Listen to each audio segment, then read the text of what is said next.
Je suis monté sur Paris, voilà, tout simplement, voilà, pour des raisons personnelles. Ok. Et il y a une meuf, c'est sûr. Voilà, c'est ça. Tu le reconnais ça. Exactement. Ma chaîne YouTube elle est restée à 500 abonnés. 500 abonnés pendant combien de temps? Pendant très longtemps. Pendant au moins 3-4 ans, j'étais à 500. Donc on rappelle, maintenant t'es à 100 000 plus. Je suis à 100 000 plus. J'ai un atout, ou alors une faiblesse, ça dépend comment tu vois le truc. Mais je suis bon partout, moi. Okay. Mais je suis pas un expert dans un seul truc, tu vois ce que je veux dire. En 3-4 ans, t'essayes de faire des trucs, ça marche pas, très peu. Ouais. Et là, d'un coup, succès. Est-ce que dans ta tête, tu te dis, ouais, ça y est, putain, j'ai réussi? J'ai pas les compétences, j'ai pas les moyens d'embaucher quelqu'un pour faire un truc bien, tu vois. Ouais. On y va, tu vois.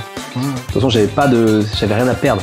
Comment ça se fait qu'avec 200 000 plus sur YouTube, sur un TikTok, 100 000 plus sur YouTube et 100 000 plus sur Insta, aujourd'hui tu vis pas de la création de contenu? Aujourd'hui, les gens ils parlent que en nombre d'abonnés.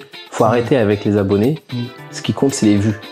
Avec ces 8 millions de vues, je peux donner les chiffres. Ouais, c'est pour ça qu'on avait pris le screenshot la dernière fois. Je gagne. Avant de commencer cet épisode, il faut que je vous parle de Gymkey. Et aujourd'hui, non, on va pas parler de leur logiciel qui vous aide à délivrer la meilleure expérience de coaching pour vos clients. On va parler de leur tout nouveau projet qui est la Gymkey University. La Gymkey University, c'est quoi? C'est une formation tout en un qu'ils ont développée pour vous, les coachs sportifs, pour vous aider à coacher en ligne. Donc, vous allez pouvoir retrouver tout ce qu'il vous faut pour coacher en ligne, que ce soit au niveau du marketing, des réseaux sociaux. Vous allez voir qu'on va beaucoup en parler dans cet épisode. Et Gymkey, c'est les experts dans le domaine. Ils vont vous donner tout leur tech aussi également, tout ce qu'ils utilisent comme outil pour pouvoir gérer votre business de coach et économiser du temps et être plus productif et même vous aider à gérer vos finances. Donc pour moi, il n'y a pas photo. Si vous voulez toutes les informations dont vous aurez besoin à vie pour devenir coach sportif en ligne, c'est l'information qu'il vous faut. Ce que je vous recommande de faire, moi, c'est d'aller voir le contenu gratuit qu'ils font sur YouTube ou sur Instagram. Ils ont des tonnes et des tonnes d'heures de vidéos, de podcasts disponibles gratuitement. Vous allez voir. Et si ce qu'ils font, ça vous parle, si vous voulez aller plus loin et retrouver tout leur contenu au même endroit, vous rejoignez la Gymkey University. Avec le code OWONA University, vous avez moins 50%. Ils sont en pré-lancement, donc sautez dans le train dès maintenant. Je répète, avec le code OWONA University, vous avez moins 50% sur toute la formation. Le lien est en description. Merci à Gymkey de sponsoriser ce podcast. Bonjour à tous, bienvenue dans un nouvel épisode du Rendez-vous Musclé, le podcast pour les accros de la salle de sport et des sports de force, où on vous donne des conseils pratiques à appliquer à votre entraînement et à votre style de vie. Aujourd'hui, petit podcast à la maison, on est bien, on est en chaussettes. Je sais que déjà les gens ils vont nous faire des remarques et je suis rejoint par Aymeric. Aymeric, comment tu vas? Ça va très bien, merci. Super. De me recevoir chez toi. Bah, avec plaisir. Donc pour dire un petit peu aux gens comment on s'est rencontrés, il se trouve qu'on s'entraîne dans la même salle. Et oui. Tu m'avais un petit peu envoyé un message, j'ai regardé ce que tu faisais et moi c'était avec grand plaisir que je te reçois parce que je pense que les gens ont dû remarquer déjà un truc que j'aime bien parler, c'est comparer un petit peu les autres créateurs de contenu, surtout dans le monde du fitness. Je pense que c'est pour là qu'on est là. Je sais qu'il y a beaucoup de coachs, de youtubeurs qui nous écoutent aussi, ou tout simplement de gens qui sont fans de muscu, mais qui aussi font du contenu. Et je pense que pour même ceux qui sont juste consommateurs, ça peut être intéressant de rentrer derrière dans le détail, de peut-être voir un petit peu les coulisses de comment ça se passe, tout ça, le milieu du podcast, de YouTube, du coaching en ligne. On va discuter de ça aujourd'hui. Est-ce que tu peux dire un petit peu aux gens ce que tu fais dans la vie sans trop te représenter, parce que moi j'aime pas les intros. Ou alors dans ton enfance c'était comment? Il y a pas de ça ici. J'ai eu un parcours atypique. On va direct dans le droit chemin. Bah écoute, je suis coach sportif. Je suis coach sportif. J'habite sur Paris depuis bientôt 5 ans. De base je viens d'Orléans dans le 45.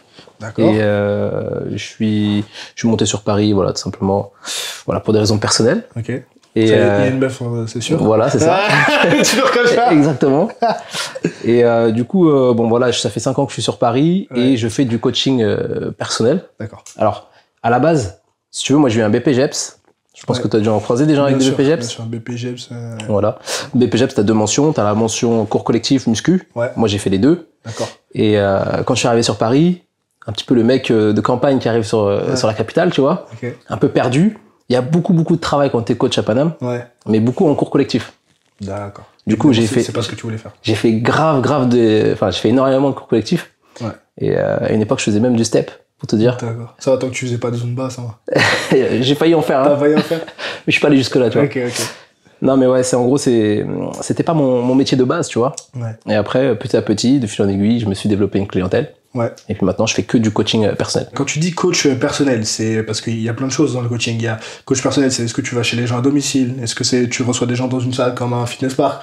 Tu m'as dit aussi tout à l'heure, tu fais des trucs en ligne. Donc, est-ce que tu peux peut-être développer un peu tout ça? Je fais que du coaching personnel et je vais chez les gens à domicile. Ok.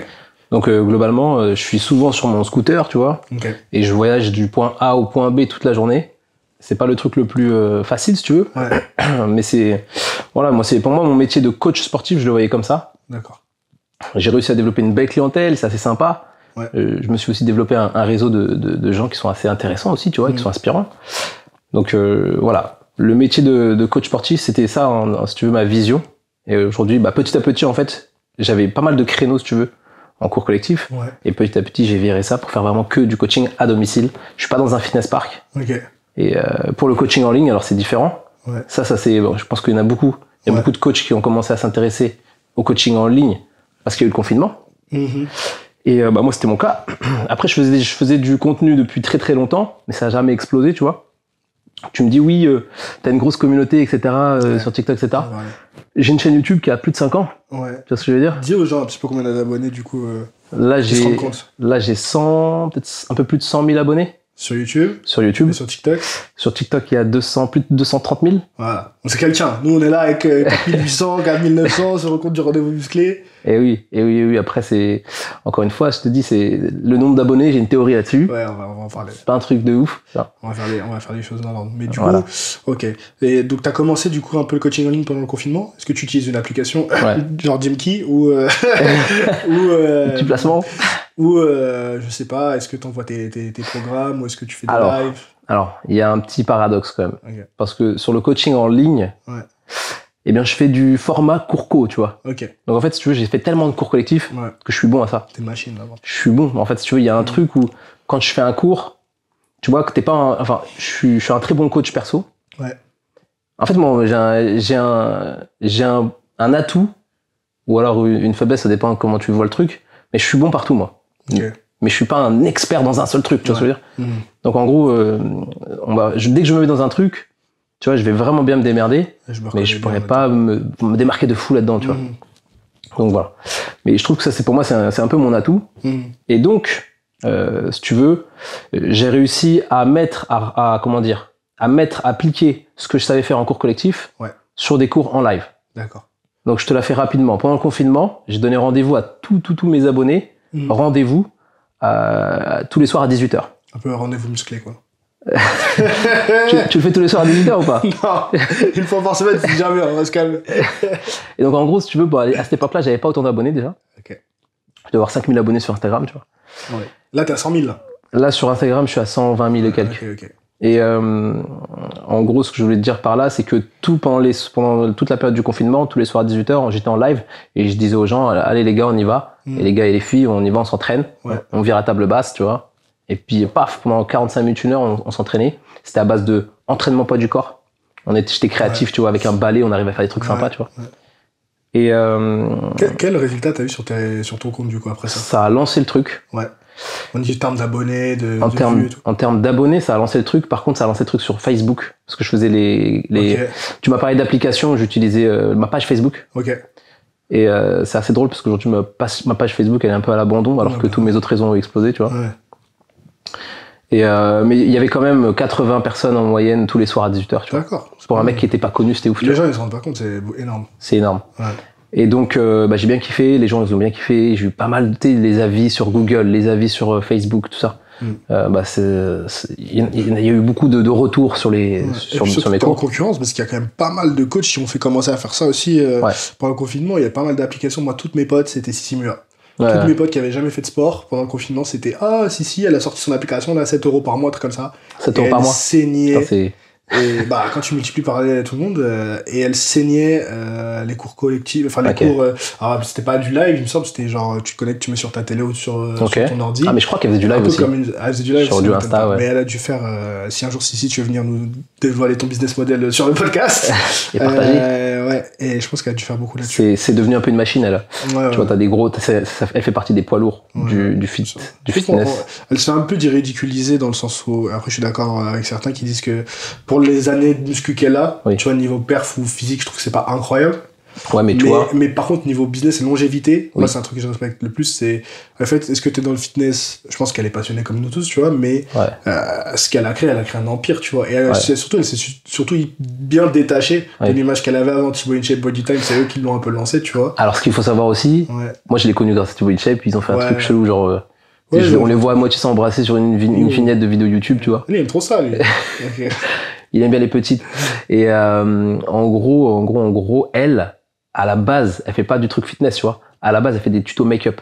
D'accord. Ouais. Donc elle, en termes d'évolution, c'est super intéressant. Son histoire, elle est intéressante.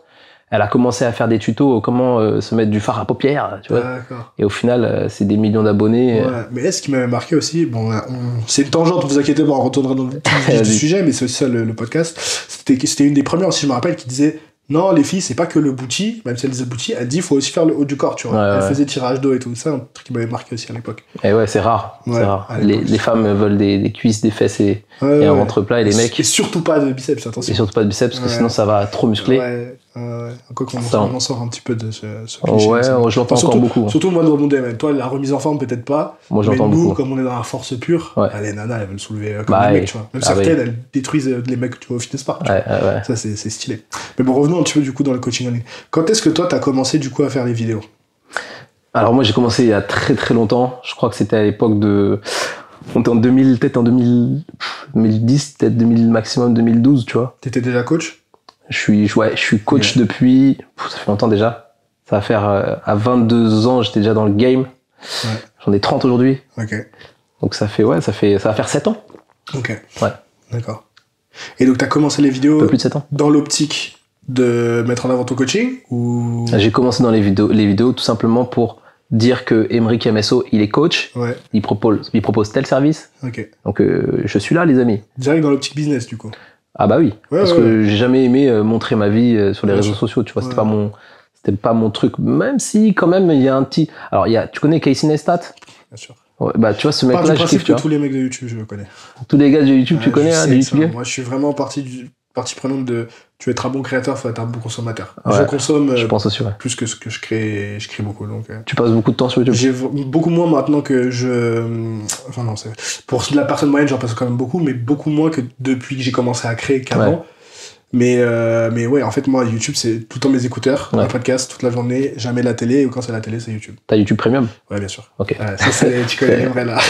avec la pub, c'est compliqué. Ah ouais, non. Mais bon, ça sauve, hein, parce que 16 balles pour YouTube Premium, c'est en plus t'as Netflix, Canal, les trucs comme ça. Ça fait beaucoup, ça fait une facture, tu vois. Disney+. Voilà, exactement. J'ai un abonnement Disney+. Et avec ma femme, on se régale. Ah ouais. C'est bien. Ma fille, elle regarde pas encore la télé. Ok, d'accord. Ouais, trop jeune. Tu regardes quoi, Mandalorian et tout? J'ai regardé Sao. Tu connais Sao? Non. Très bon dessin animé. Ok. S-O-U-L. Ok. C'est Omar Sy qui fait la voix. D'accord. Enfin bon, voilà. Petit truc. Vas-y. Voilà, je regardais Disney. Du coup, tu commences les vidéos il y a 7-8 ans dans l'optique business. Je pense que c'est important aussi de te mettre une optique dès le début. Quand vous commencez, il y a deux catégories de personnes. C'est les gens qui ont une passion et qui commencent à partager. Ouais. Ou alors il y a des gens qui, surtout de plus en plus maintenant, qui commencent YouTube en mode c'est un business, ça va être ma vitrine. Tu vois, ce qui était ton cas et ce qui est mon cas en vrai aussi. Même s'il y a du vlog ou des trucs comme ça. Mais du coup, c'était quoi un peu les genres de vidéos que tu faisais au début et quelle traction t'avais, combien de vues tu faisais à peu près, combien de followers t'avais? Alors, au début, donc c'était il y a plus de 5 ans, ou à peu près 5 ans, j'ai créé une chaîne YouTube. Ouais. Et j'ai fait plein de vidéos de... Alors je faisais du coaching en ligne un petit peu, en mode je te fais un coaching, un programme personnalisé de fou, tu vois, et je te suis, tu sais, avec WhatsApp et tout machin. Ça, je le referai plus jamais. C'est trop énergie. C'est pas énergie, ça te prend beaucoup trop de temps, tu vois. Et il y a des gens qui... en fait, tu vois, moi, je leur disais aux gens qui souscrivaient, il y a mon WhatsApp, s'il y a un problème, tu m'envoies un texto, tu me passes un coup de fil, si tu veux. Il y a des gens qui m'appelaient pendant des heures.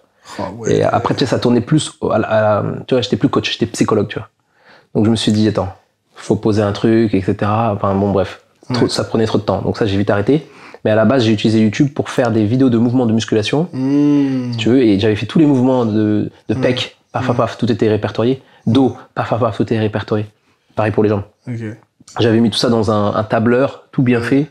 J'avais un programme, si tu veux, standard pour la personne, en fonction de sa morphologie, etc. Je posais tout un tas de questions. Et après, en fonction de ce qui se passait, j'adaptais, etc. J'ai commencé comme ça. T'avais des bases en vidéo ou pas du tout? Pas du tout. Si tu regardes, elles sont encore sur ma chaîne YouTube. Tu regardes les toutes premières vidéos, elles sont dégueulasses, tu vois. Elles sont dégueulasses. Tu vois, c'est un plan fixe. Tu me vois en train de faire le mouvement. Je me suis allez, j'ai mis un titre, tu vois, genre, voici les dips. Après, par contre, j'ai une vidéo qui a buzzé. À cette époque-là, j'étais comme un fou. C'était le mouvement de Harlow. le mouvement de Harlow, un puissant mouvement pour travailler la chaîne postérieure.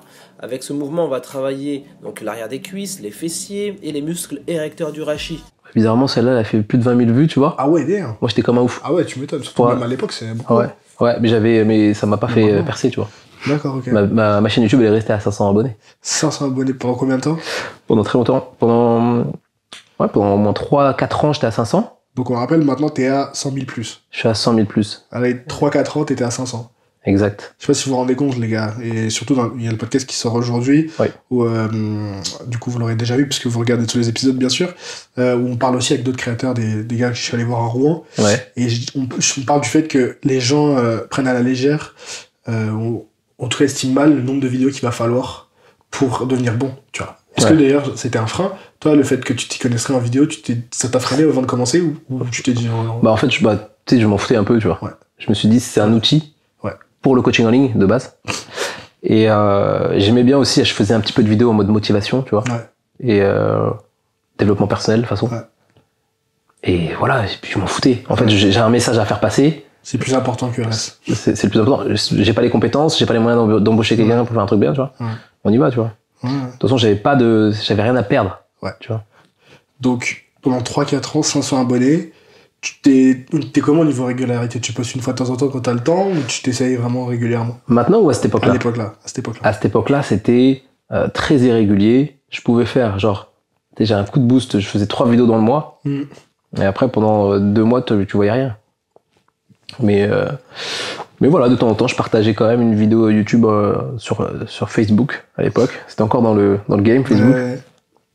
Mais voilà, ça m'a pas... Si tu veux, j'étais pas régulier, j'avais pas réfléchi au format, j'avais pas réfléchi vraiment à tout ce à quoi je vais penser aujourd'hui, tu vois. Ok. D'accord. Donc, qu'est-ce qui a changé? Comment t'es passé de 500 à 100 000 abonnés? Comment je suis pas... Alors, c'est TikTok, le game changer. Tout se passe sur TikTok maintenant. Sur TikTok, si t'es personne, tu peux buzzer, tu vois. Ouais. T'as 3 abonnés sur TikTok, tu fais une vidéo qui a du watch time intéressant. T'es poussé par l'algo TikTok. Donc TikTok, c'est un peu le réseau des nouveaux créateurs. Et j'ai commencé par donner des conseils. Au début, je faisais des recettes. Ouais.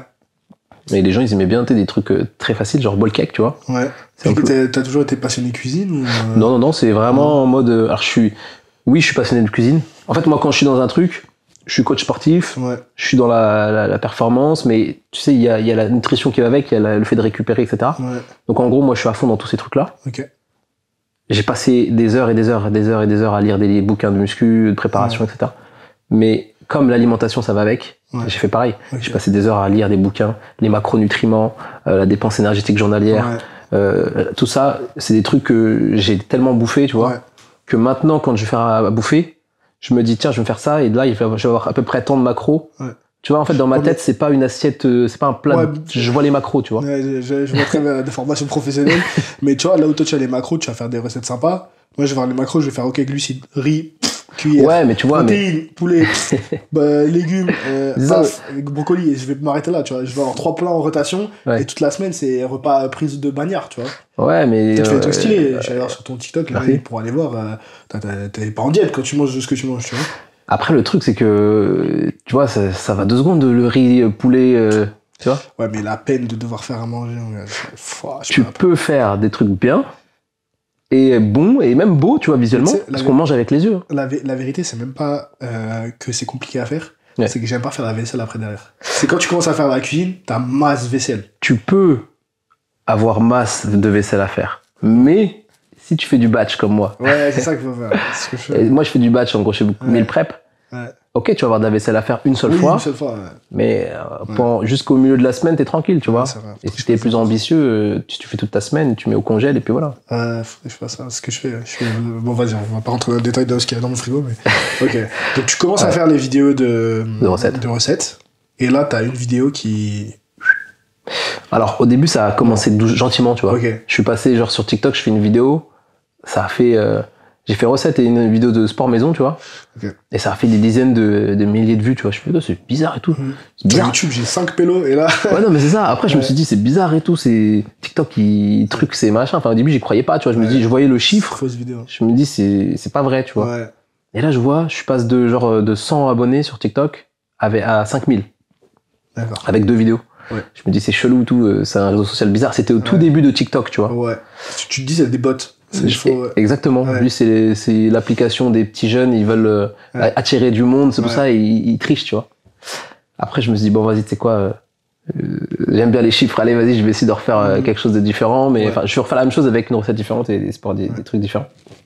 Et là, ça fait la même chose, et là, paf, je passe à 15 000 sur TikTok. Yeah. Je me dis, attends, c'est chelou et tout, 15 000.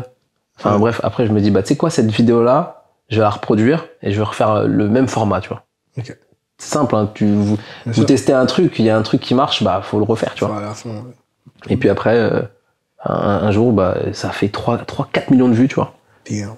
Et là, je me dis, what the fuck? Et là, tous les commentaires et tout, machin, et des haters et tout, machin, qui critiquent. Je suis, wow, putain, c'est des vrais humains, tu vois. Et après, je me suis dit, bah, j'essaie de faire un truc pro autour de ça. Et là, je commence à professionnaliser le truc, tu vois. Ouais. Qu'est-ce qui se passe dans ta tête quand tu te dis, putain, 3-4 ans, je fais des vidéos sur YouTube, il se passe pas grand-chose. Ouais. Et là, sur TikTok, je fais 10 vidéos, 4-5 millions. Les chiffres, là, je monte à je sais pas combien de milliers d'abonnés. Alors, qu'est-ce qui se passe? le gros game changer, encore comme je te l'ai dit, c'est TikTok. Ouais. Le format vertical. Ouais. Je dis, ok, le format vertical, j'y arrive bien, je maîtrise. Ouais. Ensuite, les gens, ils veulent de la bouffe et du sport, tu vois. Ouais. Et ils se disent, tiens, le mec, il est coach et en plus, il fait de la bouffe. Putain, c'est son compte, en vrai, rien qu'en étant abonné à son compte, je peux avoir des résultats, tu vois. Ouais. Donc, je pense que ça aussi, c'est cohérent, tu vois. Donc, il y a le format, il y a la cohérence. Ouais. Et il y a l'émergence aussi de TikTok. Parce que ça, c'est le point le plus crucial, je pense, dans mon évolution, tu vois. Ouais. Donc moi, je fais que du TikTok. Pendant plusieurs mois, je fais que du TikTok. Tu m'as dit ce qui a, je te coupe, désolé. Tu m'as dit ce qui a changé au niveau de ton format. Enfin, qu'est-ce que tu penses qui a fait que ça a pris? Moi, je voulais savoir dans ta tête. Ouais. Qu'est-ce qui... Parce que je me dis, putain, pendant 3-4 ans, t'essayes de faire des trucs, ça marche pas, ou très peu. Ouais. Et là, d'un coup, succès. Est-ce que dans ta tête, tu te dis, ouais, ça y est, putain, j'ai réussi? Non. Rien du tout. Non, rien du tout. Okay. Enfin, limite, je me dis, bon, ok, c'est bien. Maintenant, je sais faire. Tu vois, j'ai développé la compétence pour faire du contenu intéressant, tu vois. Ouais. Maintenant, je vais essayer de continuer à développer cette compétence-là, de m'améliorer et me différencier en étant meilleur finalement. Ouais. Parce que c'est ça que si tu fais du truc, si tu fais comme tous les coachs, ça sert à rien. Tu vois, aujourd'hui, il y a tu vas sur n'importe quel Instagram de coach, il va te montrer le squat parfait, tu vois. Ouais. Tout le monde le fait, tu vois. Ouais, c'est bon. Donc en gros, moi je te propose comment faire la séance parfaite, mais en plus de ça, t'as ma façon de faire de la bouffe en mode pragmatique macro, mais rapide et facile en mode meal prep, tu vois. Et bon. Donc je pense que c'est ça qui fait que je me différencie, tu vois. Et bon, après je dois encore m'améliorer en sauce. Parce que les gens ils me disent oui c'est sec, machin. C'est la diète mon gars. Je m'améliore. Moi j'essaye de faire des sauces sympas avec du skier et tout là. On peut faire des trucs pas mal. Donc t'as ce succès du coup d'un coup sur les réseaux sociaux. Au niveau de ton business, est-ce que ça change quelque chose ou pas? Ouais, ça change, Ça change par rapport à mon business qui est en place. Ouais. Bah, en fait mon business en place c'est moi. Ouais. Je suis coach personnel sur Paris. Ouais. Et c'est simple, les gens ils voient ah tiens Aymeric coach à Paris, Paris-Boulogne, tu vois. Les gens ils m'envoient un MP. Ouais. Et ils prennent contact. Alors à l'époque, TikTok ils n'avaient pas développé des MP, tu vois. Ah d'accord. Ouais. Donc ils allaient via mon TikTok ils me connaissaient, ils allaient sur Insta et ils me faisaient un MP sur Insta. Ok. Et bonjour vous êtes coach et tout, bah ouais, voilà je cherche un coach à domicile etc. Et tata. D'accord. Alors c'était marrant. On est sur genre 2-3 demandes par mois, on est sur des demandes, parce que t'as quand même un monde, ou genre vraiment des inbox qui sont pleins, limite trop de monde. Franchement ça va, c'est gérable. Okay, c'est gérable. Alors là je te parle de quand j'ai commencé avec TikTok. Hein. Ouais. Et c'est gérable quand TikTok explose, tu vois. Ouais. Mais après pour Insta et YouTube c'est différent. Ok. Mais sinon, ouais, ça développe mon activité de coach personnel. Bah en fait, ce qui est bien, c'est que ça fait un peu problème de riche, ce que je vais te dire. Ouais. C'est que je travaille plus que d'habitude, tu vois. Ouais. Mais j'ai moins de temps. Et moi, j'avais envie de développer la création de contenu, faire des vidéos, etc. Bien sûr. Et là, je me rends compte que j'ai plus le temps pour faire des vidéos. Ouais. Donc en gros, là, je me retrouve dans une situation. Aujourd'hui encore, je suis dans cette même situation-là. Ouais. Alors comme ça fait un petit moment, je commence à m'organiser là. Ouais. Je me vois pas dire à quelqu'un non je vais pas te coacher, j'ai pas le temps, tu vois, je peux pas faire ça, tu vois. Donc maintenant il y a un truc qui est intéressant. Vas-y. Ça peut intéresser d'ailleurs des coachs, c'est que je commence à travailler avec d'autres collègues qui sont sur Paris. C'est ce que j'allais dire. Ouais. Et c'est ça. Et donc du coup d'ailleurs j'ai créé une adresse email qui s'appelle, si je me trompe pas, contact. Je mettrai le lien. Je mettrai. Bref, il y a une adresse email où en gros je recrute un max de coachs. Ouais. Des coachs comme moi. Je discute avec eux. Je vois s'ils sont bons aussi, tu vois. Je veux pas travailler avec des coachs qui sont charlatans, tu vois. Faut que ce soit des coachs diplômés et auto-entrepreneurs aussi, freelance. Et donc voilà, donc je commence à déléguer, quoi. Comment tu gères le fait, parce que j'imagine que si les gens te contactent, ils veulent être coachés par toi. Ouais. Donc comment tu leur expliques que ce sera pas toi, ce sera quelqu'un d'autre? Eh ben écoute, alors ça c'est un vrai truc. Alors moi je leur explique que je discute avec la personne, je recrute la personne et que je fais ça bien, tu vois. Et que je m'assure que la personne elle est à peu près sur la même longueur d'onde que moi. Ok.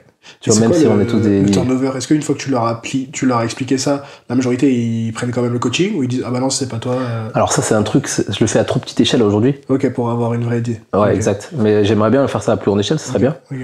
Et le jour où ça va arriver, j'en parlerai sur toutes mes plateformes, tu vois. D'accord. Mais pour l'instant, je le fais à toute petite échelle. Là, ça se passe plutôt bien et les gens sont contents. Et ils restent avec leur coach. Il n'y a pas de turnover. Ouais, c'est ça en fait le challenge, c'est que en fait, en voulant cette vie d'auto-entrepreneur et en se disant, moi, je veux travailler comme je veux et tout, je peux pas bosser beaucoup. C'est ça le challenge des business models et vraiment le but de ce podcast, c'est, si je passe le temps vraiment beaucoup, avec beaucoup de coachs, avec beaucoup de gens, c'est que vous compariez un petit peu comment chacun a son business de coaching, parce que chaque coach, il y a plein de coachs, plein de compétences, mais il y a aussi plein de business models. C'est pas parce que je suis coach que tu vas gagner ta vie de la même façon que d'autres personnes. Donc j'espère que les gens je sais qu'il y en a pas mal qui veulent devenir coach dans ce podcast, et moi aussi ça m'intéresse, même si je veux pas devenir coach, de voir un petit peu, on a reçu des mecs qui font du coaching de F1 en ligne, on a toi qui fais du personal training et tout, de comparer un petit peu.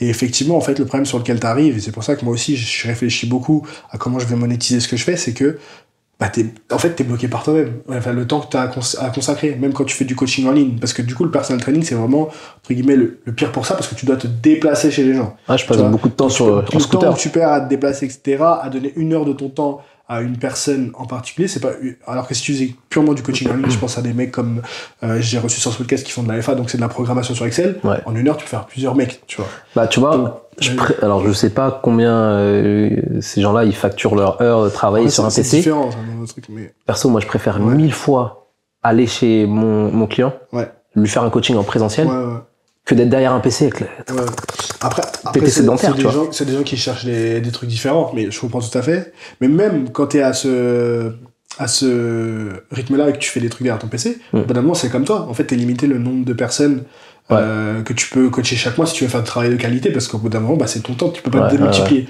Donc ce qu'ils font, c'est exactement comme toi. Ils créent un système de coaching et du coup, ils embauchent plusieurs coachs. Mais après, c'est pareil, c'est-à-dire que ton revenu, il est corrélé aussi, tu dois le partager avec d'autres personnes. Donc, moi, j'invite vraiment les gens qui veulent créer un business, si vraiment ton objectif, c'est la liberté financière, c'est que ton temps, idéalement, ne doit pas être corrélé au revenu que tu veux faire. Ouais, je suis d'accord avec ça. Et c'est plus facile à dire qu'à faire, ça prend beaucoup plus de temps, mais je pense que si tu commences ton business en ayant cette mentalité dès le début, tu vas peut-être galérer au début, mais tu vas te mettre sur un chemin qui, au final, sur le long terme, sera plus bénéfique. Enfin, j'espère, je pense, sur le papier, sera plus bénéfique, tu vois. Et c'est ce que j'essaye de faire aujourd'hui. Et donc, c'est pour ça, est-ce que toi, c'est une réflexion que t'as eue? Parce que surtout, venant de toi, qui est, t'es un père de famille, etc., ton temps, il est encore plus précieux qu'un étudiant ou un jeune qui, pour le coup, démarre et, t'as le temps entre guillemets, c'est le moment où il faut que tu hustles, tu grindes, tu prennes des coachés et tout, tu fasses ton expérience, ton oseille et tout. Est-ce que toi, c'est un truc, donc, j'ai la réponse un petit peu, parce que tu m'as dit que tu veux plus t'orienter sur la création de contenu, c'est pour arriver à ce rythme-là. Donc, quelle est ta réflexion aujourd'hui là-dessus? Après, moi, je pense qu'il y a plusieurs choses à prendre en compte. T'as parlé du fait d'être père de famille, etc. Ça, c'est sûr que ça a changé ma vie. Niveau temps, moi, je pouvais, avant d'être père, je pouvais travailler du lundi au dimanche, tu vois. Et c'était OK avec ça. Parce que l'avantage, c'est que le coaching, c'est mon kiff. Quand je vais, alors certes, c'est chiant de prendre le scoot et t'es là, sur le périph' et tout, tu vas voir tes élèves, etc., le trafic. C'est chiant. Mais par contre, une fois que je suis en train de coacher, je suis dans mon truc, tu vois. Et ça, moi, je trouve que, je suis comme un poisson dans l'eau quand je suis en train de coacher. Donc, je kiffe vraiment, je suis passionné. Donc là-dessus, il y a donner mon temps pour ça et c'est OK, tu vois. Je suis prêt à le faire. En revanche, c'est du temps qui est précieux, donc ça a un certain prix aussi, tu vois. Mais il s'avère que je me suis pris au jeu de la création de contenu, Et donc, je me rends compte que je kiffe ça aussi Et j'aime beaucoup faire. Tu vois, même si je me retrouve là à faire des recettes dans ma cuisine, je prends peut-être 10 minutes à bien poser la caméra pour avoir l'angle idéal pour que tu me vois découper mes concombres, tu vois ce que je veux dire. En fait, moi je kiffe. Tu vois, je kiffe. C'est une deuxième passion, Donc en gros, je me dis, bon, moi je kiffe faire de la création de contenu sur le sport et sur l'alimentation. Je kiffe coacher. Je pense qu'aujourd'hui, même si demain je gagne très bien ma vie avec les réseaux, bah, je continuerai quand même à coacher, tu vois. Je garderai des élèves qui sont très réguliers et avec qui il y a un bon feeling, tu vois. Et puis je continuerai à coacher. Ça te permet d'avoir le choix tout simplement des élèves. T'as le choix. Exactement. T'as le choix et ça m'est déjà arrivé aussi de me dire ah là il me reste encore 2-3 rendez-vous de coaching. Je suis un peu fatigué. Il va falloir que je me motive, tu vois. Donc c'est vrai que quand t'en fais trop aussi, au bout d'un moment, tu sais, t'as là une fatigue qui s'accumule. Et puis tu peux te dire, par exemple, je prends que des coachings le matin. Voilà. Donc l'après-midi, c'est pour ma création de contenu ou c'est pour mon enfant, tu vois. C'est exactement comme ça que je fonctionne, tu vois. Je me bloque des créneaux où je me dis, tiens, bah là, je vais faire les courses pour aller faire la prochaine recette et tout, tu vois. Donc aujourd'hui, alors peut-être pas en chiffre exact, mais en pourcentage, combien te rapporte ton métier de coach et combien te rapporte la création de contenu? Alors aujourd'hui, je vis pas de la création de contenu. Hein. Je sais moi, mais c'est pour que les autres le sachent. Voilà, aujourd'hui, je vis à fond de mon coaching. Parce que voilà, c'est le truc que je suis à 100% là-dessus depuis des années, tu vois. Et donc je vis vraiment que de mon coaching en présentiel. Et aujourd'hui, je dirais que la création de contenu, ça représente peut-être 20%. Voilà, peut-être 20% de mes revenus actuels, tu vois. Mais voilà, j'ai un foyer, j'ai un loyer à payer aussi, tu vois. Aujourd'hui, la création de contenu, ça ne pourrait pas me permettre de subvenir à ces besoins-là, tu vois. Explique aux gens, parce que moi, ça me semblait improbable dans ma tête. Et puis après, on a comparé notre YouTube Studio pour voir combien on gagnait. On s'est dit, mais c'est pas possible, tu vois, chacun. Comment ça se fait qu'avec 200 000 plus sur YouTube, sur TikTok, 100 000 plus sur YouTube et 100 000 plus sur Insta, aujourd'hui, tu vis pas de la création de contenu? Alors je peux maintenant te parler de ma théorie. Vas-y, c'est le moment là. Donc je pense que les plateformes ne peuvent pas bien te rémunérer si tu fais pas des vues en fait. Donc en fait il faut que chaque mois tu te dises je dois assurer tel nombre de vues. Aujourd'hui les gens ils parlent que en nombre d'abonnés. Faut arrêter avec les abonnés. Ce qui compte c'est les vues. Et t'es rémunéré en fonction des vues. Donc si t'es n'importe quoi, un Thibaut InShape ou un Nassim ou je sais pas trop quoi, bah eux ces mecs là ils vont faire une vidéo, paf, ils sont assurés, ils ont des audiences qui sont très régulières et ils sont assurés d'avoir un revenu je pense qui passe, tu vois. Plus que ça. Moi je pense qu'ils sont... J'en ai aucune idée. Thibaut il doit être à plus de 100 000 euros par mois sur YouTube. Sur toutes ces chaînes combinées, je pense. Alors maintenant il y a un truc aussi qu'il faut savoir, c'est que moi je fais beaucoup de vues. Moi, ma chaîne, maintenant, elle a enregistré plus de 8 millions de vues, tu vois. C'est là où on va discuter. Et oui. Et avec ces 8 millions de vues, je peux donner les chiffres, là. C'est pour ça qu'on avait pris le screenshot la dernière fois. Je gagne 20 euros. 20 euros. Ça date de 28 jours. Donc, avec 8 millions de vues. Donc, pour que les gens se donnent une idée, c'est là où on va discuter de la différence entre faire du format long ou du court format, donc du YouTube Short ou du TikTok ou du Instagram Reel versus pas une vraie vidéo YouTube, mais une vidéo YouTube normale. C'est que, donc, pour vous donner une ordre d'idée, aujourd'hui, le rendez-vous musclé, c'est 4800 et quelques, 4900 abonnés. Toi, t'es à plus de 100 000. Aujourd'hui, je pense que sur les 28 derniers jours, je dois être à 55, 60 euros, tu vois. Et je dois faire, je sais pas, 20 000, 30 000, 40 000, ça dépend des mois, vues par mois. Un peu plus avec les shorts, mais si t'enlèves les shorts, tu vois. 40 000 vues par mois. Et c'est là qu'il faut bien distinguer les shorts et les vidéos YouTube classiques. Et YouTube, forcément, ils ont dit oui, on va lancer la monétisation pour les shorts. Mais c'est négligeable. C'est négligeable. Je pense que la monétisation, si je faisais le même nombre de vues en vidéo classique YouTube, je pense que je pourrais peut-être vivre de la création de contenu. Donc il faudrait que je réfléchisse finalement. D'ailleurs, je pense que c'est une bonne réflexion à avoir. Ce serait de faire le même format que je fais aujourd'hui, mais plutôt en vidéo classique YouTube. Ça, c'est vraiment si j'ai envie de vivre. Tu sais ce qui pourrait être ce que les TikTokers font et qui peut marcher sans te donner plus de taf. Qu'est-ce qu'ils font? C'est que tu uploades tes shorts comme tu fais déjà, mais tu uploades des compilations, une vidéo YouTube normale. Donc c'est exactement la même chose, sauf qu'au lieu d'avoir un short, tu vas en mettre une dizaine d'affilée, d'avoir une vidéo de 10 minutes, tu vois, une 10 ou une vingtaine de shorts, et tu mets compilation Emery, 10 recettes faciles et Ouais. bam, TikTok. Donc ça te demande pas plus de temps, tu dois Ah pas ouais. retourner les vidéos. Et là, ça te fait une vidéo normale Ok. de 10 minutes, tu vois. Ah, c'est un truc à peaufiner. Tu vois. À peaufiner, mais je suis pas trop fan. Et idéalement, je sais qu'en vitrine, c'est pas super, mais en attendant de prendre le temps et tout, tu vois, ça peut te Ouais. faire des trucs. Tu vois, limite, j'aurais tendance à me mettre à me rebrousser, à remonter mes manches, tu Ouais. vois. Mais tu Et à peux me dire, arriver. vas-y, je refais toutes mes vidéos, Ouais. mais en format YouTube. Là, je serais plus fan, tu vois. Ouais, mais tu peux faire les deux. Hein.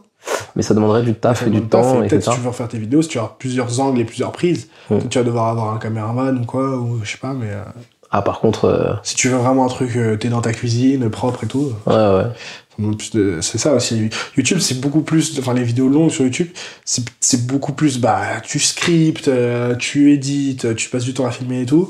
Mais sur le long terme, moi je suis toujours partie prenante que, et on va parler aussi de la différence au niveau de l'engagement, du fait que moi je vois, parce que je suis sur TikTok, etc. et tout, ou même sur Instagram, la page du podcast, où j'ai plus d'abonnés, et je fais plus de vues sur mes vidéos, Ouais. l'engagement il est éclaté au sol. Tu sais, je sais même pas si les gens ils connaissent mon prénom, tu vois. Quand je poste des stories, je demande aux gens de voter, il y a personne qui répond. Alors que sur mon compte perso, à moi, parce que les gens ils me voient en vidéo sur YouTube, ils suivent ma vie, mes vlogs et tout, Ouais. j'ai 2 fois plus de vues en story, alors que j'ai moins d'abonnés. Et quand je fais des sondages, des trucs, les gens ils sont là, il y a beaucoup plus d'engagement, tu vois. Et j'ai l'impression, enfin c'est même pas une impression, c'est vérifié, Ouais. que sur TikTok et tout, moi parfois je m'abonne à des comptes, mais je sais même pas qui c'est le mec, tu vois. Juste je regarde la vidéo, je fais ah c'était marrant ça, bim, je m'abonne. Ouais. Et puis après je dis 2 jours plus tard, je vois mon pote, je dis ah putain, faut que je te montre cette vidéo que j'ai vue.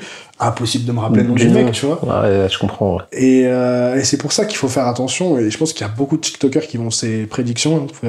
Vous pouvez sauvegarder, clipper ça.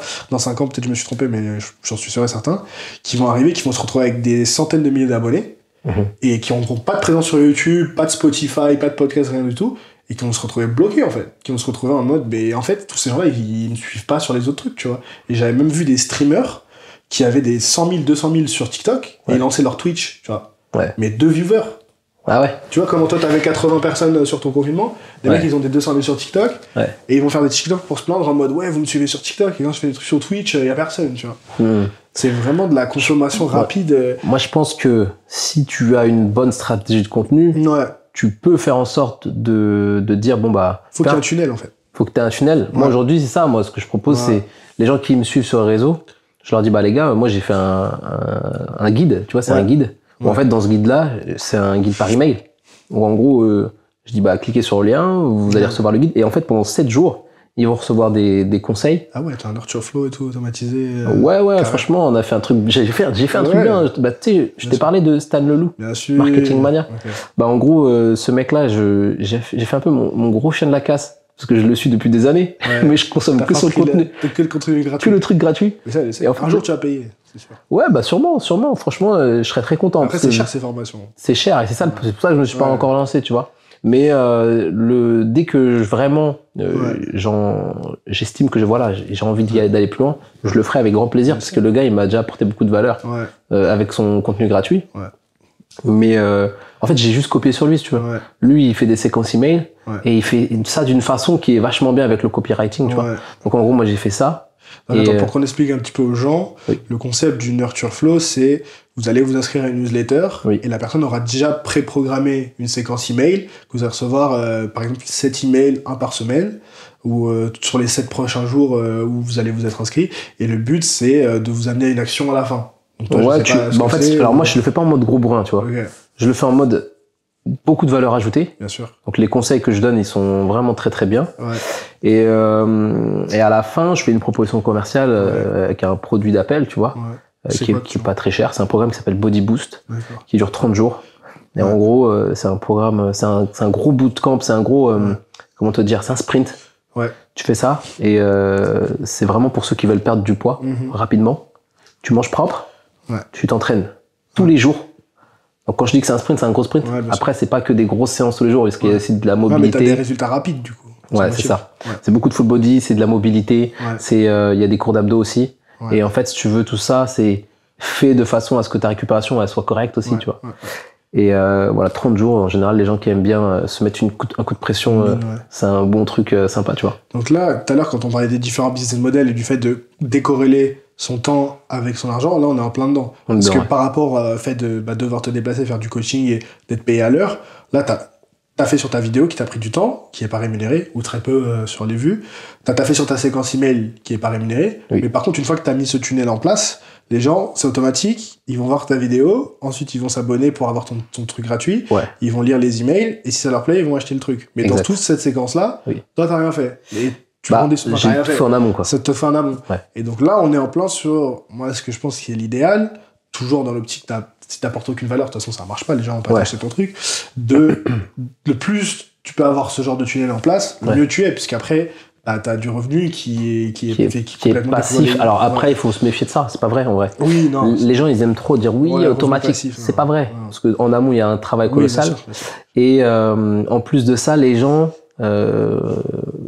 c'est pas passif parce que les gens, moi j'aime bien leur dire, voilà, si vous avez des questions, Bah, bien n'hésitez sûr. pas, tu vois. Ouais. Donc je reçois de temps en temps un mail. Ouais. Oui, excusez-moi, comment ça fonctionne ça Oui, tata. c'est jamais vraiment. Donc là, je dois répondre au 100% mail. passif. Oui, excusez-moi, je suis pas sûr que ça va fonctionner pour moi, votre programme, etc. Ouais. Je réponds au mail. Donc tout ça, c'est du temps. Tu vois. Donc en fait, c'est pas, pour moi, les gens qui te vendent, Oui. gagner des revenus passifs, machin, ça c'est faux. Oui, Il y a toujours du taf. ouais. Et puis, si c'était vrai, tout le monde le ferait, tu vois. Ouais, ouais, c'est clair. Donc non, c'est pas vraiment passif, mais il y a une grosse partie qui est automatisée, ouais. Moi, j'ai un peu ça avec mon template que j'ai fait sur YouTube. Les gens qui connaissent ma chaîne principale doivent le savoir. C'est un petit template Excel pour ceux qui veulent se coacher eux-mêmes, où ils peuvent rentrer ton petit programme et tout, faire ton petit truc sur Excel avec des formules automatiques et tout. Ouais. Et en fait, j'ai fait la vidéo de présentation qui amène sur le lien de mon site. Et pareil, exactement comme toi, en fait, les gens achètent le template. Et moi, j'ai bossé une fois sur créer le template, faire la vidéo. Et pareil, en fait, tu fais le SAV, en fait. C'est genre, Ouais, j'ai tel exactement. truc qui marche pas, etc. Donc c'est vrai que c'est pas 100% passif, mais moi, c'est ce genre de truc que j'essaie de mettre en place parce que je sais que pour là où je veux aller, en fait, il y a pas le choix, tu vois. Ouais. Je peux pas, en fait, et me focus sur les vidéos Ouais. et faire du coaching ou je sais pas quoi, ou créer une marque de vêtements à côté, tu vois, parce que c'est des trucs où ça prend énormément de temps, en fait. Mais ça, tu l'as fait, ça, la marque de Oui, je vêtements. l'ai fait, et c'est pour ça que je me rends compte que c'est pas viable. C'est pas viable, ouais. Je conseille à personne. Alors après, sauf si tu veux faire du merch, Ouais. c'est-à-dire, tu prends un mec qui fait du t-shirt printing, ou tu fais des... Alors attends, parce que moi je suis nul. Qu'est-ce que tu peux définir le merch? D'accord, le merch, c'est genre, je suis tel Casey Neistat, achetez Ouais. mon t-shirt Casey Neistat, tu vois. Ok. T'as pas vraiment créé une marque de vêtements. Tu vends des t-shirts pour qu'on te soutienne, tu vois ce que je veux Ah dire. ouais, d'accord. Ça, la différence, C'est ça que t'as pas t'appelles créé du merch. Gymshark et tout, tu vois. Ok. Moi, ma marque, je l'ai appelée Les Forceux parce que je sais que c'est un truc où, idéalement, les gens achètent sans se rendre compte que c'est moi derrière. Ok. Quand t'achètes un t-shirt de Casey Neistat, tu sais, c'est le t-shirt que t'achètes parce que tu veux soutenir ton youtubeur préféré, Ouais, tu ouais. vois. Après, moi, ces trucs-là, moi j'y crois pas trop, moi, ces trucs-là. Moi. Bah, ça marche, sauf faut une grande échelle, tu vois. Soit faut avoir des centaines de milliers d'abonnés. Tu vois, je pense à Bazinga, par exemple, Ouais. où lui, comme il a beaucoup d'abonnés, direct, c'est plus rentable. Il fait du merch, lui. Bah non, il a créé sa marque, c'est un peu différent, mais Ouais. sa marque, elle s'appelle Base quelque chose, tu vois. Ouais, donc c'est comme ce que tu dis, Donc, en fait. c'est un peu ça, même s'il s'écarte, il commence à prendre des ambassadeurs, et il investit vraiment du temps dessus, tu vois. Et ça, Donc, c'est les gens qui achètent, c'est sa communauté. Oui, exactement. Mais je pense que ça s'élargit un peu plus. En fait, c'était dans le... Mais effectivement, comme il a lié son nom au truc, Ouais, parce que base. voilà. C'est comme Thibaut InShape, il a fait pareil, tu vois. Ouais, exactement. Lui, Lui, le jour- il a fait quoi déjà? Parce que il a fait ses compléments alimentaires, il a fait ses fringues et tout. Ouais. Mais le jour où je lui souhaite pas, mais il lui arrive quelque chose, la marque elle est inutilisable. Parce que tu peux pas la revendre. Tu vois, par exemple, là je parle du Gymshark. Le jour où je pense que les gens ils savent même pas qui c'est derrière Ben Francis, le mec derrière. Et puis le jour où il veut vendre Gymshark, il peut vendre la Gymshark et ça perd pas de valeur. Alors que le jour où Thibaut InShape veut vendre Thibaut InShape Nutrition sans Ouais. Thibaut InShape, C'est plus pareil, ouais. Ça me fait penser, tu vois, comme je te parlais de Marketing Mania, là, Ouais. il y a un moment, parce que je l'ai en podcast aussi, et il avait interviewé un mec qui fait des vidéos de formation. ouais, et il voulait vendre son business. Comment il s'appelle déjà? Putain, j'ai oublié. Alexandre, non. Avec une longue mèche, là. Ouais. Mais c'est un peu un mec en mode. Ah. Je vais t'apprendre à être riche. En mode Yumi Denzel, un peu. Ouais. Et toujours avec des grosses Rolex et Ouais, des grosses ouais. voitures de sport. Ouais. Et en gros, lui, il s'appelle Elie.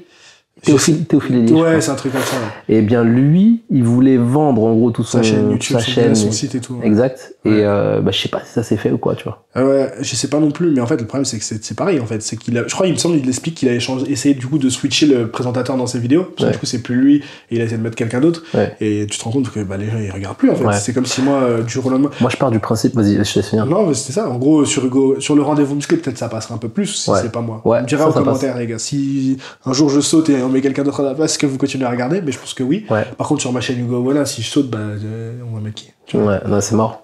En fait, je pense qu'il faut être en mode, faut avoir réfléchi avant à ça. D'où l'importance, quand je t'ai dit tout à l'heure, est-ce que tu veux faire du business divertissement ou si tu veux faire direct un business, tu vois? Et ouais. Ça, c'est des questions. Après, ce qui est bien quand même, dans tous les cas, c'est que, tu vois, même moi, ma chaîne, elle s'appelle Emric, tu vois. Emric MSO. MSO, c'est Misago, c'est mon nom. Ouais. Et Emric MSO Coaching. Donc, tu sais qu'Emric Misago, il va parler de coaching déjà. Ouais.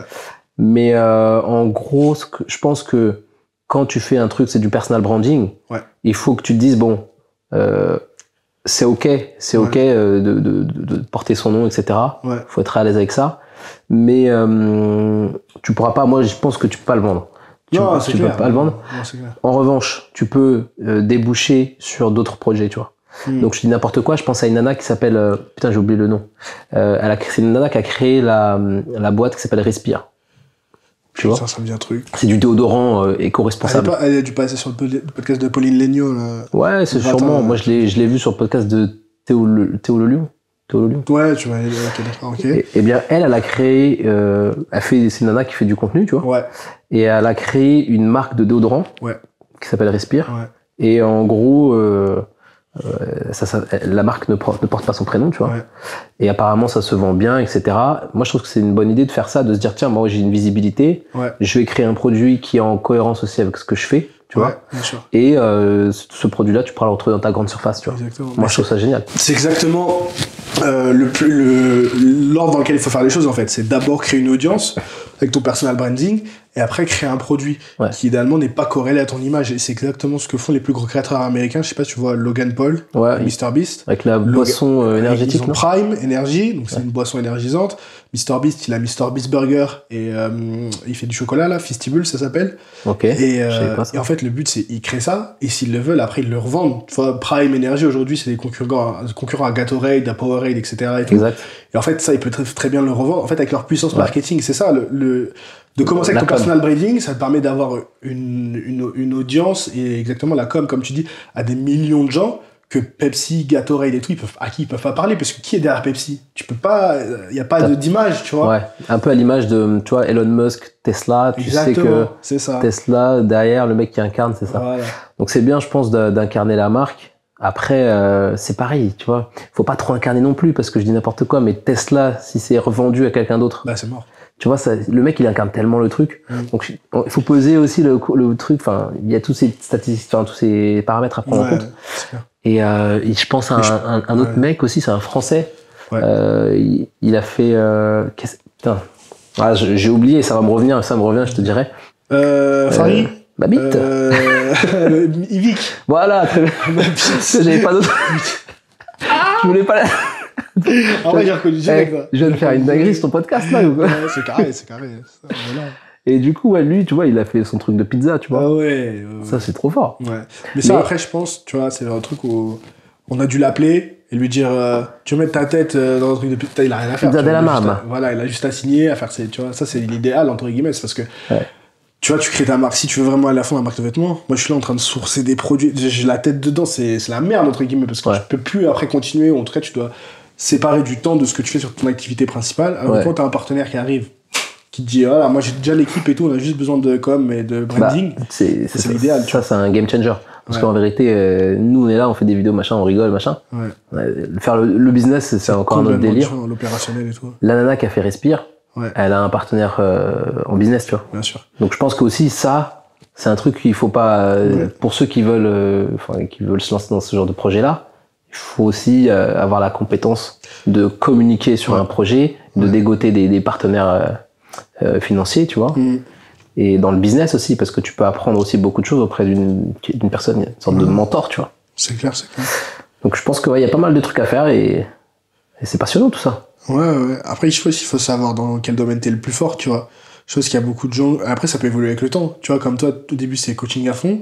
Et puis, plus t'as joué le jeu de la création de contenu, plus tu y as pris goût. Et maintenant, tu veux passer plus de temps sur la création de contenu et peut-être un peu moins de temps sur le coaching, ou en tout cas, avoir le choix. Ou avoir le choix, parce qu'aujourd'hui, la question, elle est vite répondue, tu vois. je continue à faire du coaching parce que je vis que de ça, tu vois. Ouais, bien sûr. Donc demain, je dis n'importe quoi, mais imagine mes revenus de création, ils dépassent ceux du coaching. Bah là, peut-être que je vais me dire, bon bah je peux freiner un peu le coaching et faire plus de contenu, tu vois. Donc, est-ce que tu peux, pour qu'on donne un petit peu du concret aux gens, expliquer du coup toutes tes différentes sources de revenus? Alors ouais. Pas dire combien ça chacun te rapporte, mais... Ouais, bah écoute, il y a le coaching, comme je te l'ai dit. Ouais. Coaching à domicile.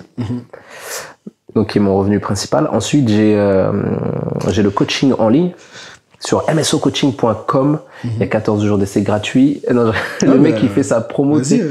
Non, mais en vérité, ouais, c'est un truc que j'ai mis en place. Les jours gratuits, je trouve que c'est pas mal pour essayer. Ouais. Enfin, bon, bref. En gros, il y a msocoaching.com. C'est le site internet de coaching en ligne. Ouais. Dessus, je fais des cours en live, en replay. Je mets des recettes aussi. Ouais. Et j'ai une communauté, j'ai un forum où voilà, on échange ensemble. Ouais. Ça, c'est la deuxième source de revenus. Ensuite, j'ai les partenariats. Donc, les partenariats avec les marques. Ouais. Donc, je fais pas beaucoup d'OP, mais je suis en partenariat à long terme avec NutriPure. Est-ce que c'est de l'affiliation? Est-ce qu'ils te payent par poste? Ah bon, on est sur... Enfin, ouais, c'est un paiement... c'est un salaire. C'est un salaire, okay. Entre guillemets. C'est du chiffre, pour moi, c'est du chiffre d'affaires, tu vois. Et parce que je suis pas employé par la boîte, tu vois. Et donc voilà. Donc en gros, il y a le coaching, il y a mon site internet de coaching en ligne, et il y a NutriPure, mon partenariat avec ma marque partenaire. Et après, j'ai d'autres OP. Je fais d'autres OP, d'autres opérations de com pour d'autres marques, mais ça c'est très ponctuel. Ouais. Donc c'est plus des one shot quoi. C'est des one shot et j'en fais pas beaucoup. Je suis pas trop. Mon objectif c'est pas de faire que ça, tu vois. J'ai pas envie de devenir une publicité ambulante, tu vois. Pas envie de faire comme les mecs de télé-réalité là. Voilà. Les panneaux de publicité ambulante et à chaque fois. Flemme. Flemme. Moi je suis coach. Je suis pas un mec de télé-réalité. Tu vois. Si t'avais un conseil pour un jeune qui se lance et qui sait pas trop sur quelle plateforme choisir, tu conseillerais quoi? TikTok, Instagram, YouTube, TikTok direct. Il y a pas de débat. TikTok c'est vraiment la plateforme des nouveaux créateurs. Ouais. Quand t'as 0 abonné et que tu fais un bon contenu, tu peux très bien faire des millions de vues, tu vois. C'est un peu la machine à sous. Ouais. Tu vois, c'est pas... Combien ça te rapporte à peu près à TikTok par rapport à YouTube? Parce que moi, j'ai 0. Ah ouais? Parce que je fais pas de vidéos de plus d'1 minute, en fait. Ah, bah c'est pour ça. Ouais. Il faut faire des vidéos de plus d'1 minute et avoir, je crois, 10 000 abonnés. Ouais, je suis à 12 000 et quelques, mais je me dis, qui regarde des vidéos de plus d'1 minute, tu vois, sur TikTok? Beaucoup de gens. Ouais, beaucoup de gens. Ouais. Et après moi je fais des recettes, donc les recettes c'est plus long, tu vois, jusqu'au bout forcément. Puis en plus je commence à être de plus en plus bon, tu vois, même dans le tournage de la recette, tu vois, il y a des trucs à faire, tu vois. Si tu fais une recette, tu te dis bonjour, aujourd'hui nous allons faire non, moi je rends le truc sympa, paf, on envoie, tac, tu découpes, tac, c'est un peu ASMR, tu vois. Et tout ça tu te dis putain, j'aimerais bien voir ce que ça donne à la fin, tu vois. Et donc du coup je pense que c'est ça. Je pense qu'il y a beaucoup de gens qui regardent et qui refont pas la recette, tu vois. Ah, mais 100%. Est-ce que quand tu conçois ta vidéo, tu penses à un hook, genre tu la scriptes un peu en mode ok, faut que l'intro elle soit percutante pour capter l'attention dès le début. Ensuite je vais faire un petit truc un peu ASMR ou pas du tout. Franchement, moi je pense que non, quand je fais tu parles de quel type de vidéo après? Parce que tes vidéos que sur TikTok cuisine par exemple. Cuisine. Ouais. Parce que cuisine, il faut que je fasse ma vidéo d'abord, enfin faut que je fasse ma recette. Ouais. Et après quand la recette elle est faite, tu vois, je pense à l'intro. D'accord. Parce que je me dis tiens, bon, voilà, le résultat final déjà je l'ai devant moi, tu vois. Ouais. Je dis vas-y, qu'est-ce que je fais avec ça moi? Comment je le présente? Tu vois. Est-ce que je le présente même? Des fois je me dis vas-y, c'est quoi, je montre même pas le résultat final. Ouais. Et je balance j'aime bien dire aux gens que cette recette là elle va transformer leur corps, tu vois. Parce que c'est pas tu manges la recette et boum, tu te transformes. Ouais, bien sûr. Mais voilà, j'aime bien laisser les gens imaginer le truc, tu vois. Ouais. Qu'est-ce qui fait que ce truc-là, il va transformer mon corps? Tu vois, je joue un peu sur l'imaginaire, tu vois, un peu des gens. Et sinon, j'ai pas pour les recettes, j'ai pas de script. C'est ça qui est bien. Après, c'est peut-être aussi l'habitude. À force t'en as fait tellement que t'as capté le format qui fonctionne. Qui marche, ouais, c'est ça. Est-ce que tu utilises, qu'est-ce que tu utilises un petit peu comme outil pour ton montage et tout? iPhone. Tout iPhone. iPhone. Franchement, j'ai pas envie de me prendre la tête. Moi, j'ai beaucoup de respect pour toi. Là, les gens ils voient pas, mais c'est vrai qu'on va prendre une petite story là. Les gens vous verrez sur Instagram, mais là, la maison c'est. Là, c'est un truc de ouf là. Il y a une caméra là, il y en a une là, il y en a une là-bas, il y a 2 lumières là-bas, il y a un micro là-bas. Ouais, il faut brancher celui-là. Là, on est vraiment chez un professionnel, tu vois.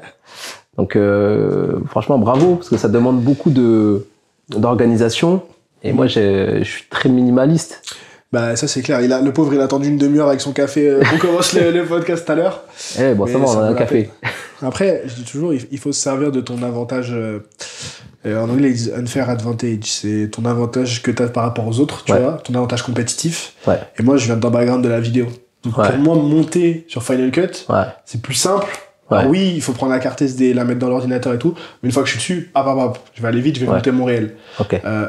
Si tu me donnes le logiciel TikTok là pour éditer une vidéo, je pète un câble. Ah bah moi j'utilise ça, moi. Ouais. J'utilise ça. Donc c'est pour ça que je dis toujours aux gens, il faut choper, et vous en avez forcément un, parce qu'on est tous uniques, tu vois. Peut-être que vous serez pas à l'aise dans la vidéo, mais vous êtes très fort à l'écrit, tu vois. Peut-être que vous aimez pas votre tête, vous aimez pas vous filmer, mais par contre sur un podcast en audio, vous serez à l'aise et tout. Donc faut trouver son truc dans lequel on a un petit avantage compétitif sur les autres, et foncer à fond dessus, tu vois. C'est exactement ça. Ouais. C'est exactement ça. Où est-ce que tu peux te démarquer? Parce qu'aujourd'hui, c'est ça.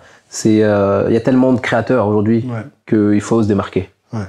Et même si tu te démarques, il se peut qu'il y ait des gens qui copient sur toi aussi, tu vois. Ouais. Moi, alors je sais pas si je suis complètement barge ou quoi, tu vois. Mais j'ai commencé à faire du meal prep, ça marchait. Ouais. Et putain, je vois de plus en plus de gens qui font du meal prep, tu vois. Je me dis, les mecs, ça y est, ils ont vu le truc et ils se sont lancés aussi, ils ont suivi la tendance, tu vois. Ouais. Après, tu me diras, ça c'est le propre de TikTok. TikTok, c'est ça, tu suis les tendances. Comment toi tu fais justement est-ce que tu mets une pression là-dessus, ou tu dis moi je fais ce que j'aime et peu importe si Moi ça je commence pas? kiffe. Moi c'est toute ma vie, c'est ça. Il faut que je kiffe. Moi jamais dans ma vie je vais me retrouver dans un coin, ou alors si je me trouve dans un coin où je me pose la question, putain mais qu'est-ce que je fous là, tu vois. C'est que faut que je me barre, tu vois. Okay. Ça c'est toute ma vie, ça. Donc en gros j'ai fait des études de commerce, moi, à la base. J'ai eu mon diplôme commerce international. J'ai fait des incoterms. Tu sais c'est quoi les incoterms? C'est bon, j'ai de la marchandise qui doit aller à l'étranger. Tu négocies avec le gars qui paye pour le transport. Truc chiant, tu vois. Truc chiant. Bref, moi ça m'a saoulé. Et j'ai fait le meilleur moment de ma journée, c'était quand je finissais les cours et j'allais à la salle, tu vois. Je me dis mais en fait, il faut que je fasse de ça mon métier, tu vois. Là, je kiffe vraiment, tu vois. Donc après, je me suis dit OK, j'ai eu mon diplôme, paf, c'est un petit bagage. Après, j'ai directement fait le BPGEPS. Et après, depuis que je suis mon BPGEPS, je fais que de m'éclater, tu vois. Même avec les cours co, je m'éclatais. Je faisais du step, tu sais, le step, c'est la marche. Je faisais des chorégraphies de ouf. J'arrivais à m'éclater en faisant ça, alors qu'à la base, je voulais faire que de la muscu, tu vois. C'est quand je suis arrivé au BPGEPS, on m'a dit, tenez, il y a aussi les cours co. Je me suis dit, tu sais quoi, on va voir. C'est pas mal. Allez, on y va. T'as steps, t'as kiffé. Moi, j'avais kiffé. obligé au bac. C'était trop marrant, ça. Il y avait des mecs qui étaient balèzes, tu vois, qui étaient vraiment bodybuildés. Ils se sont retrouvés sur des steps. Ça va être marrant. C'était très drôle, en arythmie, c'est-à-dire qu'ils n'avaient pas le rythme, tu vois. C'était très drôle. Mais bref, au final, je me suis quand même... après, au bout d'un moment, je me dis, bon, mon truc de base, c'est le coaching. Et c'est là où je m'éclate le plus, donc je vais là-dessus. Aujourd'hui, je m'éclate toujours à coacher les gens. Là, je commence à faire des vidéos. Je m'éclate aussi. En fait, si tu t'éclates pas, si t'aimes pas le truc, tu vas t'arrêter et tu vas pas aller au bout du truc. Parce que mine de rien, c'est du taf de ouf. Moi, quand je fais des recettes, il faut que j'aille faire les courses. Faut que j'aie réfléchi d'abord. Qu'est-ce que je vais faire? Ok, de quoi j'ai besoin? Ok, j'y vais. Paf, je suis là, dans les rayons. Après, je ramène tout ça à la maison. Je fais un setup. Pas aussi chargé que le tien, tu vois. Mais pareil, ça demande du temps. Donc, entre le moment où j'ai réfléchi, j'ai fait les courses, j'ai tourné la vidéo, il faut faire le montage. Il s'est passé beaucoup de temps, tu vois. Tout ça, c'est du temps que j'aurais pu passer à faire des rendez-vous de coaching ou autre chose, tu vois. Donc, si tu n'aimes pas le truc, et si t'aimes pas faire des vidéos, tu vas pas aller au bout du truc. Tu vas pas aller au bout, ça sert à rien. Si tu fais ça pour être payé par une plateforme, machin, ça sert à rien. Ça paye pas. Déjà, les plateformes payent pas. Et non, faut le faire vraiment parce qu'on aime, tu vois. C'est un truc que je veux que les gens retiennent aussi de cet épisode, c'est la patience. Parce que c'est le plus dur, je trouve. Et toi, t'en es l'exemple parfait, parce que tu disais pendant 3-4 ans, ça s'est emballé. Et parfois, c'est le timing aussi. T'as été patient, et timing, confinement, TikTok, bam.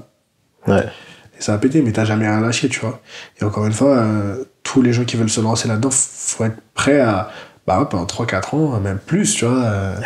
Moi, ça fait 3 ans que je fais ça, même plus, et même encore aujourd'hui, tu vois.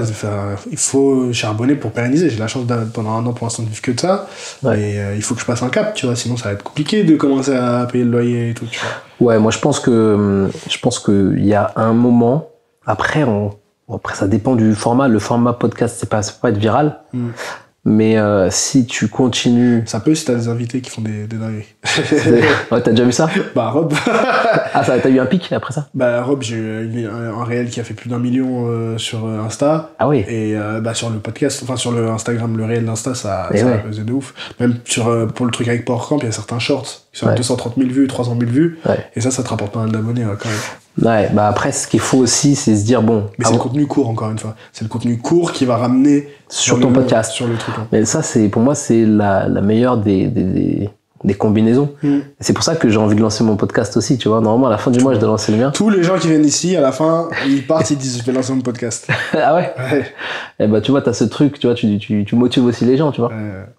Et qu'est-ce que je voulais te dire par rapport à ça? Ouais, en gros, quand tu fais du contenu, il y a un moment où t'as fait des expériences pendant tant de temps.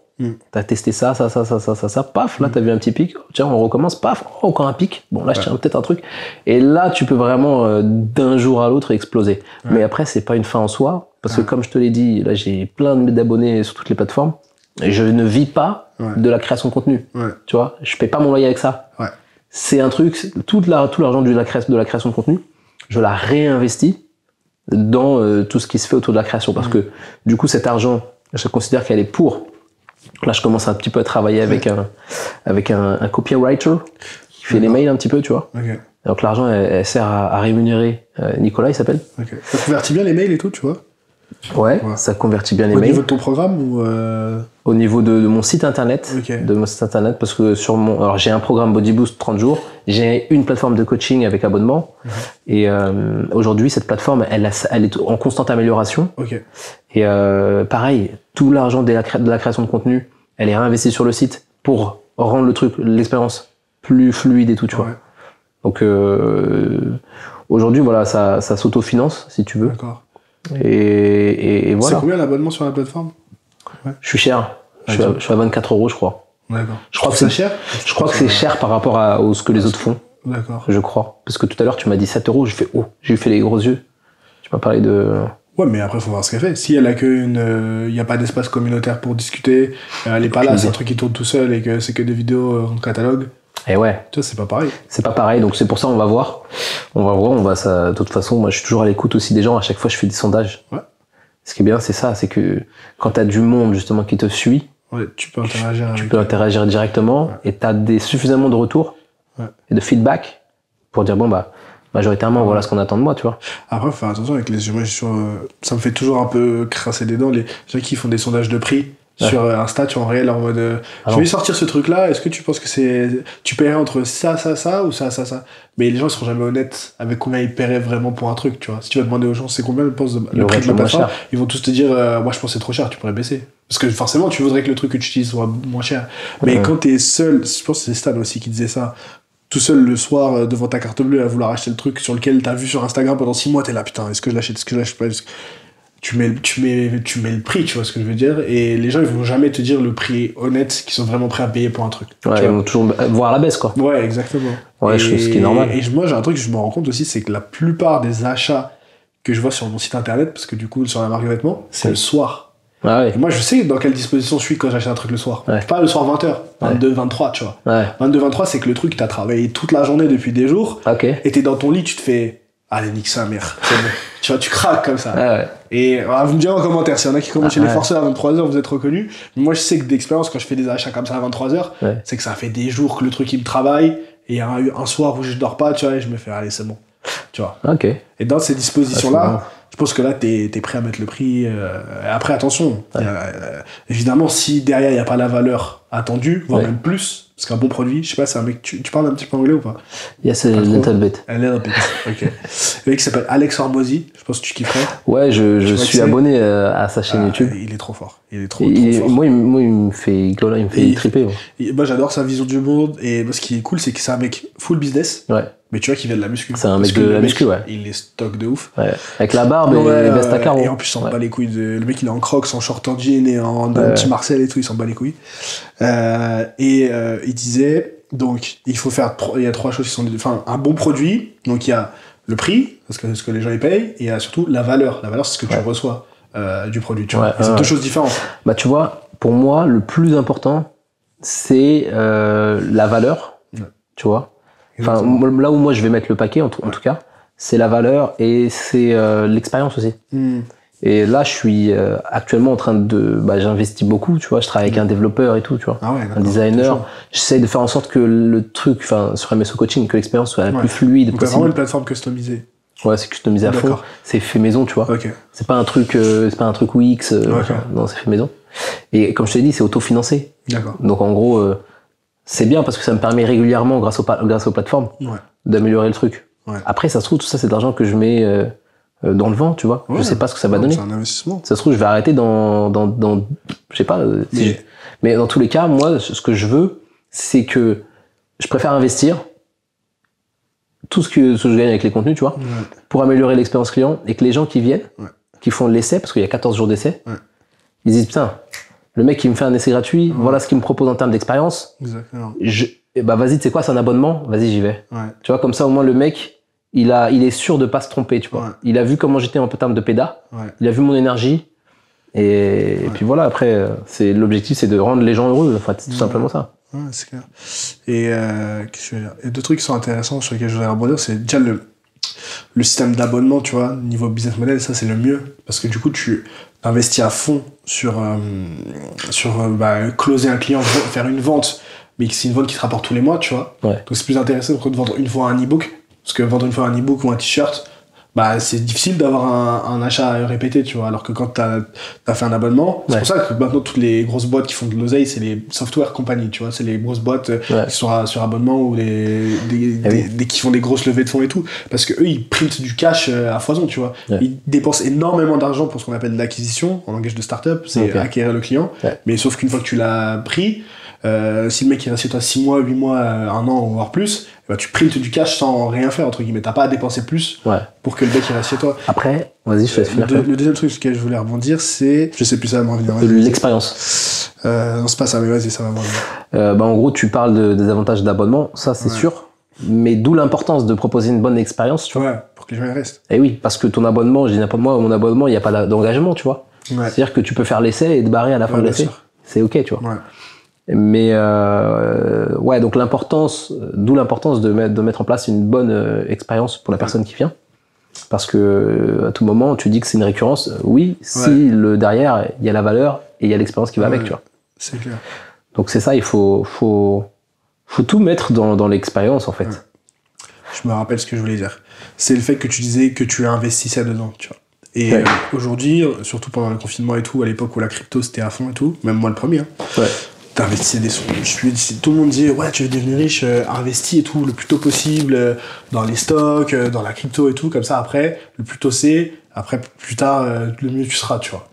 Et je me connais pas du tout en crypto. Et on est parlé pour parler de crypto ou quoi, mais le truc c'est que, et Alex Hormozy justement disait ça, il disait en fait tout le monde va vous dire ça, mais le plus important en fait c'est d'investir dans le véhicule qui a le plus d'opportunités pour toi. Et donc pour certaines personnes, si t'as un taf tous les jours, je sais pas, toi c'est le coaching, mais je sais pas, quelqu'un qui va bosser à la défense, qui fait bon, trading peut-être pas, parce que du coup il est déjà dans l'investissement, mais de la gestion de projet, imaginons. T'as ton salaire qui touche tous les mois et tout, tu peux te permettre d'investir un petit peu sur le côté. Et lui il disait que pour les entrepreneurs, c'est mieux d'investir, qu'est-ce que tu penses qui va te rapporter le plus ? D'investir quelques milliers d'euros dans un stock qui va te rapporter quelques dizaines de dividendes par an. Alors oui, sur 20, 30, 40 ans, tu seras peut-être millionnaire à 50, 60 ans, tu vois. Mais qu'est-ce que tu penses qui va te rapporter le plus ? De mettre quelques côtés et d'acheter de la crypto ou des stocks, ou d'investir sur ta plateforme et qu'un jour ta plateforme elle pète et qu'elle te fasse, je sais pas, 10 000 euros par mois. Mais oui. Donc il disait, surtout quand t'es jeune et quand t'es entrepreneur, c'est mieux d'investir dans des skills, des compétences qui vont te permettre de gagner plus d'argent plus tard, ou d'investir dans des projets exactement comme toi, un software ou une plateforme en ligne qui peut-être va te rapporter plus que de te dire là j'ai un petit peu d'argent, vas-y je vais investir dans la bourse, tu vois. Donc, et lui l'analogie qu'il disait c'est pas mal, parce que donc la bourse, nous on a le CAC 40 et aux États-Unis c'est le S&P 500. Et lui il disait investissez pas dans le S&P 500, investissez dans le S&Me Donc investissement en toi, 500, tu vois. Bah, c'est exactement. Et c'est le pari que tu fais avec ta plateforme, c'est le pari que moi je fais quand, au lieu d'investir dans un stock, j'achète des caméras et tout. Et oui. Tu vois, et quand toute la thune que j'ai mis dans la bourse pendant le confinement où tout était en haut, et je me dis, mais putain, ces 2000, 3000 balles que j'ai mis, j'aurais pu avoir une meilleure caméra, j'aurais pu acheter tel logiciel que j'utilise pas pour le montage ou quoi, qui m'aurait, tu vois. Ouais. Et si j'ai un conseil à dire aux gens qui sont là en mode, je fais un peu d'argent, est-ce que je vais investir dans la crypto ou investir tout court ou l'immobilier et tout? Si vous savez que vous avez cette fibre-là et que vous pensez que vous pouvez créer un truc qui va vous rapporter plus d'oseille, comme toi, une plateforme et tout, peut-être que ça vaut le coup d'investir là-dedans plutôt que, ou dans sa chaîne YouTube, ou dans son truc, plutôt que de se dire, j'ai 25 ans, je vais me faire un projet immobilier, ou je vais m'acheter une montre, ou une voiture, ou peut-être acheter mon premier appart. Attendez un peu, tu vois. Genre, si tu penses que tu peux faire plus d'oseille avec autre chose, moi je pense que ça vaut le coup. Encore une fois, j'essaye aussi de montrer par exemple, tu vois, donc pour l'instant j'en suis pas encore, et j'espère pouvoir montrer que, tu vois, c'est pour ça que je le dis maintenant, comme ça je pourrais les clipper dans 5 ans quand j'aurai raison, tu vois. Et genre, je vous l'avais dit, tu vois, un peu à la Gary Vee, mais je pense que ça a du sens tout ça. Ça a du sens. C'est en fait, t'es dans cette optique de mettre une brique, puis une autre, puis etc. Exactement. Et une brique qui est en soi, tu vois. Et l'avantage d'investir dans toi, c'est que t'as le contrôle. J'ai le contrôle de l'effort que je mets derrière pour investir sur YouTube et tout. Alors bien sûr, tu contrôles pas tout sur YouTube et tout. Et t'as la satisfaction. Exactement. D'avoir créé quelque chose de tes mains, tu vois. De ouf. Alors que si j'ai mis dans la bourse quoi, on l'a bien vu hein, là avec la guerre et tout. On va pas trop en parler pour pas se faire démonétiser, mais t'es pas du tout en contrôle de ce qui se passe. Quoi. Et ouais. Donc. Non mais c'est exactement ce sur quoi moi je me dirige, tu vois. T'as bien résumé le truc là. Et top. C'est toujours un plaisir de discuter de création de contenu dans le monde du fitness et tout. Et ouais, c'est cool. Moi, c'est une direction sur laquelle je veux aller aussi sur ce podcast. Bien sûr, on parlera training. Je sais, il y a des gens qui me disent tu devrais inviter tel prépa et tout, physique et tout. Ouais. Bien sûr. Mais je pense que si vous écoutez ce podcast, vous avez déjà un petit niveau en musculation. Et de temps en temps, moi, ça me saoule un peu d'être sur des podcasts où ça parle que morpho-anatomie, etc. et tout, machin. Okay. Bien sûr, c'est important. Mais le but de ce podcast, c'est que ce soit aussi bon délire, tu vois. Ouais. Donc, on peut parler training, aller dans le détail avec des experts et tout. On peut déconner aussi, avoir une ambiance un peu copain et parler aussi business et tout. Moi, c'est tous ces univers auxquels je kiffe. Donc, j'essaie de mettre un petit peu ça dans le podcast, quoi. Dis aux autres un petit peu où ils peuvent te rejoindre, du coup. Eh bien, vous pouvez me rejoindre si vous êtes coach sportif et que vous êtes sur Paris, que vous voulez bosser avec moi, déjà, il y a l'adresse email que je te donnerai, contact.quelque chose par gmail.com. J'ai oublié, c'était pas exactement. Ça, c'est de la bonne promo, ça. Les recettes, je pense que c'est ce qui plaît le plus, de toute façon, dans ce que je fais. Ouais. Donc, c'est Emeric MSO. E-M-E-R-I-C. M comme Marie, S comme Sabrina, O comme Olivier, pas MCO, s'il te plaît. Là, les gens, ils sont tous partis, de toute façon. Là. Tu crois ? Là, ils ont quitté la vidéo. Je suis sûr qu'il y a des irréductibles. Je suis sûr. D'ailleurs, on peut pas faire un truc genre, si vous êtes arrivé jusqu'ici, mettez un commentaire genre, si tu dis tartiflette dans les commentaires. Non, tartiflette. Il vient de présenter sa bouffe et toutes ses recettes et il dit quoi, tartiflette ?